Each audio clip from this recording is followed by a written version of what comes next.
bahwa sampean itu selalu cemas, selalu grogi, selalu merasa malu dan tegang ketika menyampaikan sesuatu di depan. Sebenarnya permasalahannya itu karena apa? Dan perasaan jenengan itu bagaimana? Permasalahannya itu saya juga nggak tahu, karena itu mungkin sudah terjadi sangat lama. Cuma saya ingat beberapa masalah yang mungkin ada kaitannya sama kondisi saya saat ini, Mas. Ya mungkin saya izin cerita ya, Mas ya. Jadi saya ingat saat saya masih kecil dulu, sekitar berapa ya? Umur 4 sampai 5 tahunan lah. Pokoknya masih TK. Itu kan aku kan lagi main ke cucu sebelah. Lah, pas aku main itu ada orang ya laki-laki, cuma aku lupa perawakannya gimana soalnya ya sudah lama. Cuma yang aku ingat sampai saat ini itu dia itu melototin aku gitu loh. Jadi pas aku lewat nih, nah terus aku lewat ke kanan, ke kiri lah, kan rumahnya di kiri toh Mas. Lagi ini itu dia kayak melotot gini. Dan itu yang mungkin menjadi penyebab kenapa pas aku ngomong di depan banyak orang itu rasanya kayak gak nyaman banget lah. Gak nyamannya itu seperti apa ya, cemas iyo, kayak meski gak dipelototin itu rasanya ya gak nyaman, tetap aja susah Mas untuk mendeskripsikannya Mas, maaf. Sebenarnya yang dirasakan tuh bagaimana sih Mas? Jangan yang ditakutkan itu melihat orang, dilihat orang, apa selalu terpikirkan dengan orang pada masa lalu yang bisa menciptakan waktu mereka itu. Kalau soal melihat orang, iya nggak nyaman. Kalau dilihat orang ya apalagi, paham nggak maksud lo? Melihat orang, itu nggak nyamannya level segini. Tapi saat dilihat orang banyak, level nggak nyamannya nambah lagi ke atas. Gitu. Yes, kayak gitu lah. Begitu ya Mas. Sama itu juga. Sebenarnya tuh gimana Mas? Bawaan dari masa lalu ini sudah terjadi sejak lama ataupun baru merasa parahnya waktu masuk ke perkuliahan ini? Baru perasaanku, aku gak tahu kenapa kok baru masuk di perkuliahan ini. Soalnya apa? Dulu waktu aku SMP, SMA, aku kalau ngomong itu ya wes kayak dalam artian los gitu loh, paham toh? Ya wes kayak aku gak peduli bah aku ngomong kayak gini, bah aku ngomong kayak gitu, wes terserah, bisa lancar, bisa enak. Ya tetap aja aku kalau di depan banyak orang juga nggak bisa. Cuma seenggaknya itu aku ngomong itu masih lancar, nggak gagap kayak pas di dunia perkuliahan gitu. Nah sekarang kok malah kayak kacau banget lah. Baru nyampe di depan, presentasi depan banyak orang, belum tangan udah kayak gini. Terus bahkan loh Mas, materi yang udah aku hafalkan dari kemarin-kemarin itu udah aku persiapkan sedemikian rupa, tapi pas aku ngomong di depan hilang, susah banget ngomongnya gitu. Sampai masih ingat gak kejadian kapan tepatnya ketika waktu perkuliahan itu jadi mengingat masa lalu? Sebelumnya gini loh Mas, aku nggak ingat masa lalu kayak gimana, maksudku kayak aku nggak ingat orangnya atau gimana, cuma tiba-tiba aja jadi gagal pas mau di depan gitu. Itu didasari apa? Dilihat orang banyak terus perasaan jadi takut, atau memang awalnya karena pola gak terbiasa ataupun karena keingin momen itu? Sepertinya sih kalau di pikiranku ya karena nggak terbiasa. Soalnya tadi kan aku ngomong nih, kalau waktu SMP sama SMA kan aku meski di depan gak nyaman, tapi aku ngomongku masih lancar. Nah, bisa jadi itu karena dulu waktu di SMP maupun SMA itu masih ada teman-temanku yang dulu masih akrab, paham toh? Jadi kayak misalnya SMP lah aku ngomong masih lancar, kenapa? Itu karena ada beberapa teman dari SD yang masih dekat. Begitupun dengan SMA. Kenapa kok aku pas SMA itu tetap lancar ngomong meskipun di depan nggak nyaman? Itu karena ada beberapa teman dari SMP yang dekat di SMA. Tapi kalau di kuliah ini siapa? Nggak ada sama sekali. Teman-temanku juga bisa semua. Yes, menurutku itu yang bikin apa? Nggak lancar lah mungkin depan. Beda banget ya dulu. Tahu semua jadi kita panjenengan. Kalau ada kesempatan pengen luapkan supaya ini sedikit bisa meringankan apa yang menjadi kendala panjenengan sekarang, aku sih mau sampaikan dari perasaan aku sih pengen keluarkan atau bagaimana supaya masuk suara itu biar nggak gugup lagi dan nggak mengalami masalah yang terjadi sekarang. Untuk itu, aku masih bingung sih mas. Jujuran, aku kayak masih bingung perasaan gimana yang bisa aku keluarkan dan aku seenggaknya lebih enak. Cuma agak konyol sih mas. Sing terlintas di pikiranku pengen teriak di depan banyak orang. Cuma yo kan nggak mungkin toh. Ya kayak gitulah. Sama sekarang pengen teriak kan? Anggap aja gini mas, sekarang anggap aja dengan sekarang ini presentasi. Ini di depanmu ini ada teman-teman. Anggap ini saya ini bagian daripada 41 teman sampai 40 sampai di depan presentasi. Aku lihat sampai fokus presentasi. Kami pengen bilang apa, pengen bagaimana supaya sisa merasakan ini bisa terlepas. Monggo. Presentasi apa contohnya?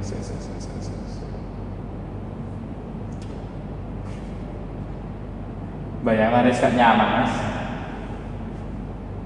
Sik. Aku ceritanya ini presentasi di depan banyak orang gitu. Wis anggap aja aku presentasi materi psikodinamika yang kemarin lah, tentang apa namanya materi itu. Kalian masih ingat tak? Masih ingat. Ijo berigo dan ego sama tatap dalam pelaksanaan coaching disebut. Oh iya.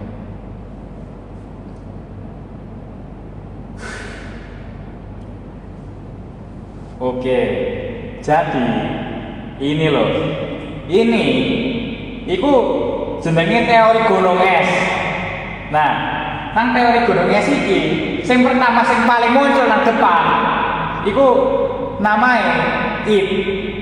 Nah, itiku, salah gak sih?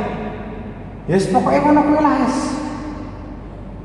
Boleh, monggo, sama melakukan apa sekiranya yang bisa membuat sampean ingat supaya Kesalah apa itu? Ada cara yang biasanya sampean lakukan enggak selain daripada itu? Belum pernah sama sekali, baru kali ini udah tak. Karena kan sesi kita ini memberikan kebebasan kepada sampean toh mas. Saya mau bilang apa aja, apa yang saya mau lakukan monggo lakukan. Dan kamu nggak selalu kepikiran. Anggapan aku bener-bener kayak atau bahkan aku anggapan sebagai orang yang melototin kamu. Jangan mau ungkapkan apa? Ini ceritanya Pean ini orang yang melototin aku dulu waktu aku kecil. Ya, dan juga anggap aku sebagai apa teman-temanmu dan teman-temanmu yang presentasi atau bahkan orang lain yang sedang memperhatikan kamu. Nah, anggapan dirimu tuh yang sebagaimana sampean supaya sampai nggak ada lagi rasa-rasa kayak gitu. Upaya apa yang pernah saya lakukan, semoga dicoba sekarang. Siapa tahu bisa meringankan. Nggak bisa mas, bukan karena apa-apa ya, cuma apa ya, gimana ya jelasannya. Misal Pean ini orang yang melototin aku dulu, keinginanku tak lempar batu mas. Kalau sampai pengen sekarang, kamu aku sih bawa lempar batu nggak apa-apa. Coba gambarkan gimana sampai membayangkan bener-bener gimana ingat situasi itu. Nah, apa sih pengen monggo sampai coba nggak apa-apa. bayangkan secara dalam masuk suara ketika TK dulu cilik kan, lalu bisa bawa sampai sekarang katutan sing dimana itu nggak pengen kan dengan coba sampai bayangkan sampai luapkan semuanya. Kalau dilakukan semuanya nggak bisa, cuma sebagian kecil itu. Tapi kayak mewakilkan lah. Iki cerita. Nek pengen aku sebagai orang yang melototin aku dulu. Wis. Iki nek orang waktu kerikil ngono ya. Tak waktu nembek. Wis. Wis kayak gitu. Itu masalah. Ya tentu apa yang kita lakukan sekarang memang kan gimana supaya saya bisa melepaskan semuanya mas, yang dimana jadi beban, jadi apa namanya tanggungan, supaya sampai bisa menjalani perkuliahan atau bahkan kumpul dengan banyak orang yang lagi tahu dari mas, pengaruh masa lalu, traumatik dan lain-lain kan sedang kita upayakan untuk nggak teringat lagi atau bahkan bisa hilang seperti itu. Lain lagi, ada yang mau sampaikan lagi mengenai perasaan sampean atau sebelumnya sudah pernah ada upaya biar enggak kepikiran soal itu? Maksudnya kepikiran soal apa? Maksudku cara upaya biar aku bisa presentasi di depan apa, cara biar apa gitu? Cara biar bisa presentasi di depan tanpa ingat momen itu dan menyebabkan sesuatu yang nggak nyaman untuk presentasi. Mas, aku presentasi di depan, iku nggak ingat momen itu, cuma rasa nggak nyamannya itu tadi mas, itu doang. Bukan sampai yang keinget sampai momen gimana aku dipelotot gitu, enggak, cuma perasaannya aja. Terus Mas tadi kan tanya, adakah upaya yang pernah aku lakukan tuh? Tentunya jelas ada. Contohnya, pengen tanya teman-teman kontrakan gue.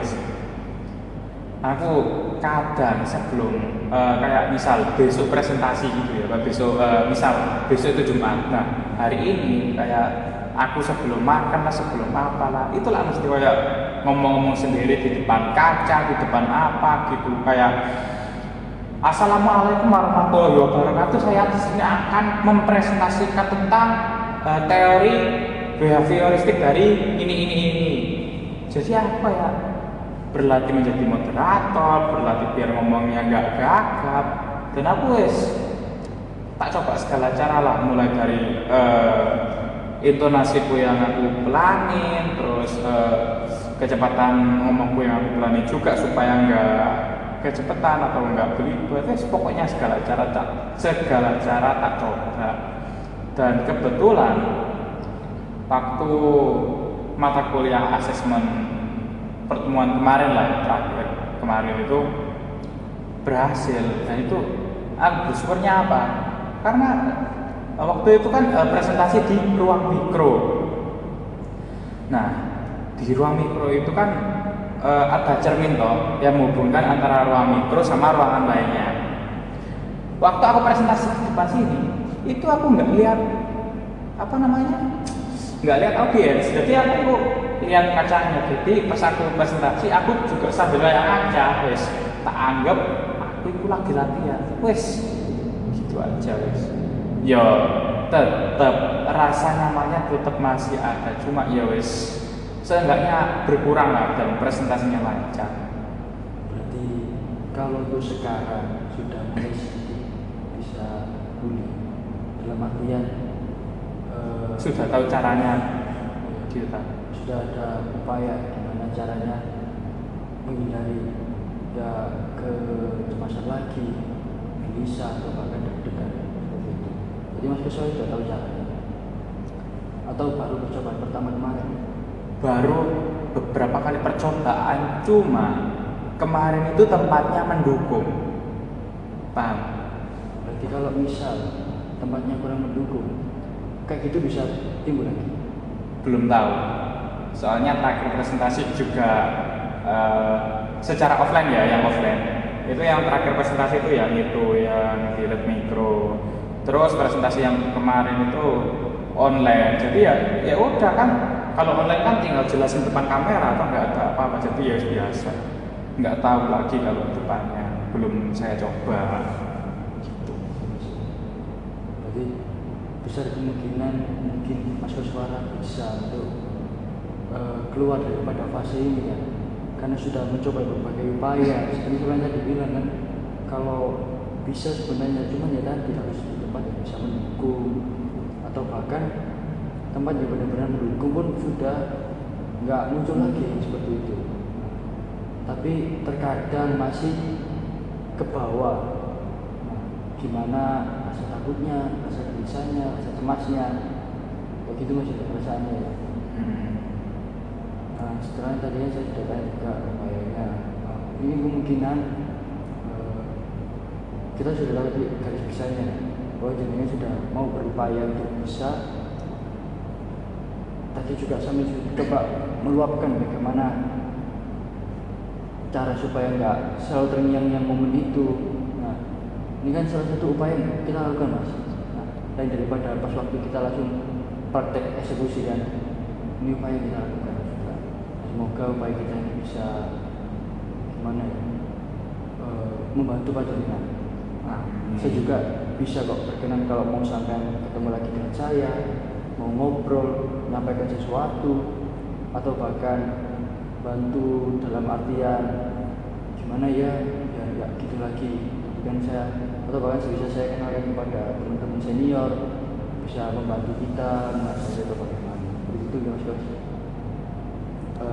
Bagaimana kok dari panjenengan, kalau ada yang disampaikan lagi atau merasa sudah cukup? Sejauh ini selama sesi konseling sama jenengan, saya pikir juga sudah cukup, karena dari mulai yang tadi ya kayak saya juga sudah meluapkan emosi tentunya, yang dimana itu membuat agak lega dari hati gitu Mas. Soalnya ya kayak pengen gitu meluapkan, pengen ngelempar apa namanya batu kecil-kecil itu kerikil ke mukanya, langsung ngototin apalah wis, pokoknya wis alhamdulillah sudah cukup. Alhamdulillah. Jadi saya juga terima kasih Mas Kos sudah sudah mau datang ke saya, mau cerita, atau bahkan mau menyampaikan tadi mengenai perasaan-perasaan yang dihadapi. Semoga bisa lebih baik ke depan dan juga depannya untuk kita semua. Amin.